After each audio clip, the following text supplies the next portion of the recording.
നിങ്ങളുടെ favourite shows ഇനി ഒരിക്കലും മിസ്സാവില്ല. ഇപ്പോൾ C5 കാണും നിങ്ങളുടെ ഫേവറേറ്റ് ഷോ തികച്ചും സൗജന്യമായി. പ്രോസിക്യൂഷന് ഇനി സാക്ഷികളെ വിസ്തരിക്കാവുന്നതാണ്.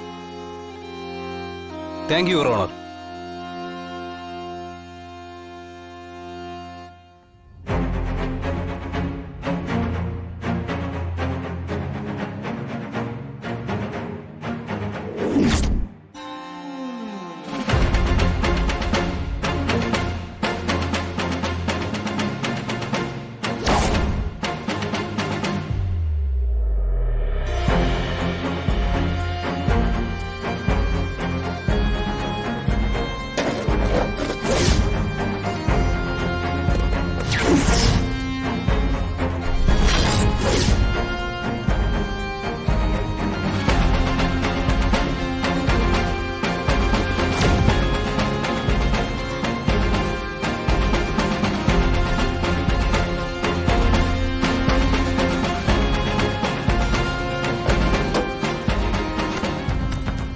ഭാമേ,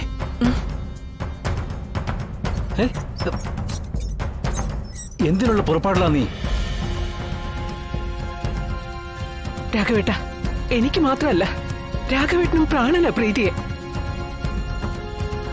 അവൾക്കൊരു നല്ല ജീവിതം കൊതിച്ച നമ്മൾ അധ്വാനിച്ചതും പണം സമ്പാദിച്ചു കൂട്ടിയതും ഒക്കെ. അർജുനും അവളും സന്തോഷമായി ജീവിക്കുന്നതിന് ആദ്യം തടസ്സമായി നിന്നത് ഞാനും വസുമതിയുവാ. പക്ഷേ ഒരു കുഞ്ഞുണ്ടായതോടെ ഇരു കൂട്ടരും ആ പിണക്കമൊക്കെ പരസ്പരം മറന്നു. പിന്നീടെങ്കിലും അർജുനും പ്രീതിയും സന്തോഷമായും സമാധാനമായും ജീവിക്കുമെന്നായിരുന്നു എന്റെ പ്രതീക്ഷ. അത് തടഞ്ഞത് ദൈവമാണെങ്കിൽ പോട്ടെന്ന് വെക്കും സത്യഭാമ. ഇനി അതല്ല മനുഷ്യനാണെങ്കിൽ ആ ആളെ കോടതിക്കോ നിയമത്തിനോ വിട്ടുകൊടുക്കില്ല ഈ സത്യഭാമ. വിധിക്കുന്നതും ശിക്ഷ നടപ്പാക്കുന്നതും ഈ സത്യഭാമയായിരിക്കും. ഭാമേ, നിക്ക്. നീ എന്താ ഉദ്ദേശിക്കുന്നത്? രാഘവേട്ട, പ്രീതി പഞ്ചകൈലാസത്തിലെ പാറപ്പുറത്ത് വീഴുന്നതിന് തൊട്ടു മുമ്പുള്ള ദൃശ്യങ്ങളാണ് നമ്മൾ CCTV ഫൂട്ടേജിൽ കണ്ടത്. പ്രീതിയും സുസ്മിതയും തമ്മിലുണ്ടായ തർക്കം എന്താ? സുസ്മിത എന്തിനാ പ്രീതിയെ തടയാൻ നോക്കിയത്? ഇതിനൊന്നും തൃപ്തികരമായിട്ടുള്ളൊരു വിശദീകരണം ഇല്ല. പ്രീതിയുടെ ആരോഗ്യത്തെ കരുതി തടയാൻ നോക്കിയെന്നല്ലേ സുസ്മിത നുണ പരിശോധനയിൽ പറഞ്ഞത്? എങ്കിൽ അവൾ എന്തുകൊണ്ട് ആ കാര്യം നേരത്തെ നമ്മളോട് പറഞ്ഞില്ല? നുണപരിശോധനയിലും അന്വേഷകരെ കബളിപ്പിക്കാനല്ലേ അവൾ നോക്കിയത്. നുണപരിശോധനയിൽ നിന്ന് ഒഴിവാകാൻ വേണ്ടി എന്തിനവൾ ഈ കിഡ്നാപ്പിംഗ് നാടകം നടത്തി? രാഘവേട്ട, ഇതിനൊന്നും ഒരു ഉത്തരവില്ല. അതിനർത്ഥം സുസ്മിതയ്ക്ക് എന്തോ മറയ്ക്കാനുണ്ടെന്ന. അതായത് രോഹിത്തിന്റെ മിസ്സിങ്ങിനും പ്രീതിയുടെ ഇപ്പോഴത്തെ ഈ കിടപ്പിനും ശരിക്കും സുസ്മിതയുടെ കൈയുണ്ടെന്ന് അല്ലേ? ഭാമേ, ഇതൊക്കെ തന്നെയല്ലേ ഞാൻ നിന്നോട് നേരത്തെ പറയാൻ. രാഘവട്ടം പറഞ്ഞതൊക്കെ ശരിയാ. പക്ഷെ അപ്പോഴും സുസ്മിതയെ ചേർത്ത് പിടിച്ചിരുന്നത് ഞാനാ. ഒരു ചൂണ്ടുവിരൽ അവൾക്ക് നേരെ ഉയരാൻ ഞാൻ സമ്മതിച്ചിട്ടില്ല. സ്വന്തം ഭർത്താവിനെയും എന്റെ മകളെയും അപകടപ്പെടുത്തി ചതി ഒളിപ്പിച്ചു വെച്ചിട്ട് അവൾ എന്റെ തണലിൽ നിന്നിരുന്നതെങ്കിലോ? അവൾക്ക് ഞാനൊരു സമ്മാനം കൊടുക്കണ്ടേ രാഘവേട്ട? ഭാമേ, അത് നീ എങ്ങനെ കണ്ടുപിടിക്കുന്ന? അവള് ചെയ്തതിന്റെ ഒക്കെ തെളിവുകൾ ശ്രീരഞ്ജനി തോണ്ടി എടുത്തിട്ടുണ്ടാവും രാഘവേട്ട, എനിക്കത് ഉറപ്പാ. അതുപോലെ കോടതി സുസ്മിതയെ കുറ്റക്കാരിയെന്ന് കണ്ടെത്തുമെന്നത്. അങ്ങനെ ഉറപ്പിക്കണ്ട ഭാമേ. നീതി നടപ്പാക്കപ്പെടേണ്ട സ്ഥലം തന്നെയാണ് കോടതി. പക്ഷേ എല്ലായ്പ്പോഴും അതങ്ങനെ തന്നെ ആവണമെന്നില്ല. സത്യം സൂര്യനെ പോലെ തെളിഞ്ഞു മുന്നിൽ നിൽക്കുമ്പോഴും അത് കാണാതിരിക്കാൻ കോടതിക്ക് മുമ്പിൽ കറുത്ത ഇരുമ്പ് മരങ്ങൾ സൃഷ്ടിക്കാനാവും മിടുക്കന്മാരായ വക്കീലന്മാർക്ക്,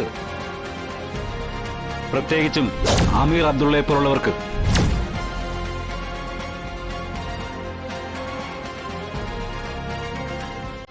നിങ്ങളുടെ മകൻ രോഹിത്തും ഈ നിൽക്കുന്ന സുസ്മിതയുമായി വിവാഹത്തിനു മുമ്പേ പ്രണയത്തിലായിരുന്നു അല്ലേ?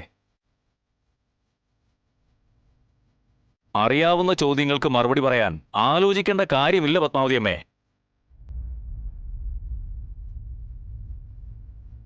മറുപടി തരണം. സാർ എന്താ ചോദിച്ചത്? നിങ്ങൾ എന്റെ ചോദ്യം കേട്ടു പത്മാവതിയമ്മേ, കേട്ടില്ലെന്ന് നടിക്കരുത്. അതെ, അവര് തമ്മിൽ പ്രേമത്തിലായിരുന്നു. അക്കാര്യം നിങ്ങൾക്കറിയാമായിരുന്നോ? അറിയാമായിരുന്നു. വിവാഹത്തിന് മുമ്പ് തന്നെ രോഹിത്തിനോടൊപ്പം സുസ്മിത പലവട്ടം നിങ്ങളുടെ വീട്ടിൽ വന്നിട്ടുണ്ട്. ഉണ്ട്. അക്കാലത്ത് ഒരു വട്ടമെങ്കിലും ആ ബന്ധം തടയാൻ നിങ്ങൾ ശ്രമിച്ചിട്ടുണ്ടോ? ഇല്ല. എന്തുകൊണ്ട്? സാർ ഇങ്ങനെയൊക്കെ ചോദിച്ചാ ഞാൻ എന്തു മറുപടിയാ പറയാ? വിവാഹത്തിന് മുമ്പ് തന്നെ നിങ്ങളുടെ മകൻ ഒരു പെൺകുട്ടിയുമായി അവിരാമം വീട്ടിൽ കയറിയിറങ്ങുകയും അവളോടൊപ്പം ഹോട്ടലിലും പാർക്കിലും ബീച്ചിലും ചുറ്റിയിട്ടും അതിൽ നിങ്ങൾക്ക് അനുചിതമായി ഒന്നും തോന്നിയില്ലേ?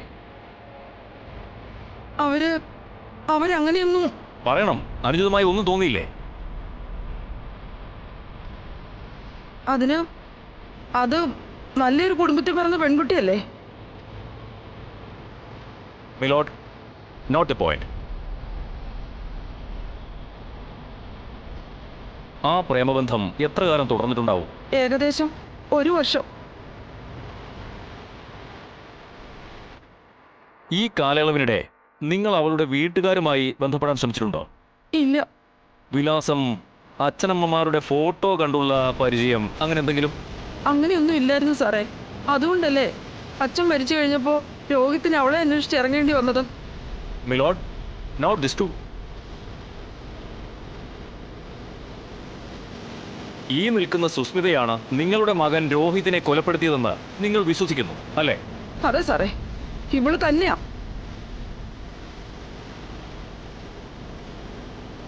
ഇവളോട് നിങ്ങൾക്ക് തീർത്താൽ തീരാത്ത പകയുണ്ട്. ചൈന കോളനിയിലെ പെണ്ണുങ്ങളും നിങ്ങളും കൂടി സുസ്മിതയെ വലിച്ചു കീറുമെന്ന് പരസ്യമായി നിങ്ങൾ പ്രഖ്യാപിച്ചതാണ്.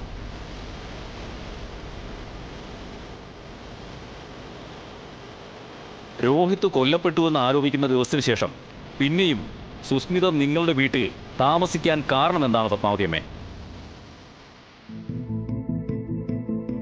അത്രയും പകയുണ്ടെങ്കിൽ നിങ്ങൾ എന്തിനവളെ അവിടെ താമസിക്കാൻ അനുവദിച്ചു? മറുപടി പറയണം പത്മാവതിയമ്മേ. 5 ലക്ഷം, അതല്ലേ കാരണം?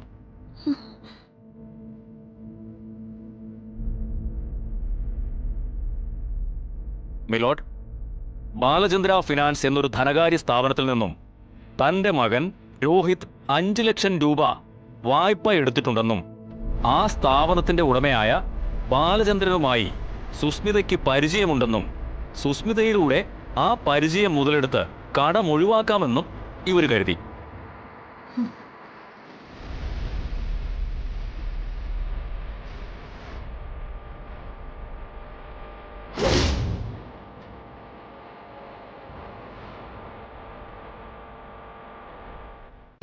ഡൗൺലോഡ് ചെയ്യൂ C5 ആപ്പ്. കാണൂ എല്ലാ എപ്പിസോഡുകളും സൗജന്യമായി.